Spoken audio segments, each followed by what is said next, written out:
O çox yaxşı bilir ki, biz təslim olmayacağıq. Necə olursa olsun mühasirədən çıxmağa çalışacağıq. Ona görə də bax, bizi bu tələyə salmaq istəyir. Aşağı Gəncə yolundan başqa bütün yolları bağlayıb. Bu yolu da qəsdən açıq qoyub. Bizim də mühasirədən çıxmaq üçün başqa yolumuz yoxdur. Siz onun fəndinə fikir verin. Elə ki biz döyüşə-döyüşə Gəncə yoluna çıxdıq, 2 polk arxadan, süvari polku ilə Topçu alayda qabaqdan bizi məngəniyə salacaq. Onda bizə daha heç nə kömək eləyə bilməyəcək. Bəs nə təklif verirsən? Döyüşə-döyüşə özümüzü yuxarı narıca salıb mühasirədən çıxmalıyıq. Onda az qurban verərik.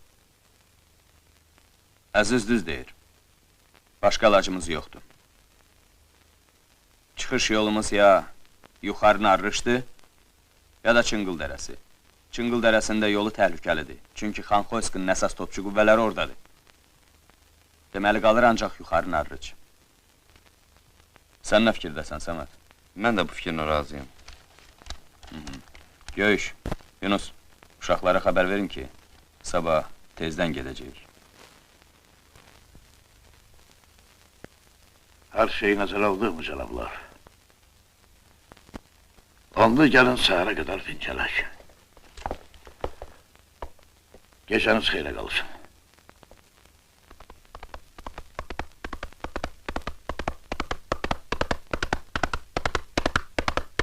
Sabah səhər mühasirədən çıxmağa başlayacağıq. Deməli, aşağı Gəncə yolu ilə, hə? Yox. Mən başqa plan təklif elədim.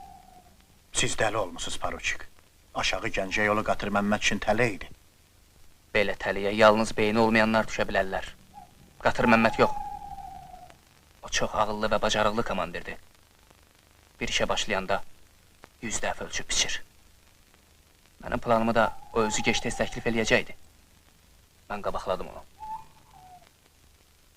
Ağla batandı. Mühasirədən harada çıxacaqsınız? Narlış tərəfdən.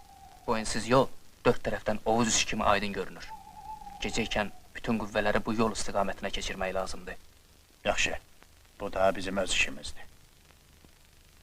İndi mənə diqqətlə qulaq asın, Paruçik. İşdi Qatır Məmməd imkan tapıb bu tələdən də canın qutarsa, sizin bir çarəniz qalır. Onda siz onu hökmən öldürməlisiniz.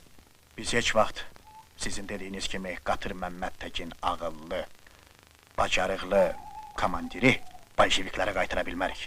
Buna bizim ixtiyarımız yoxdur.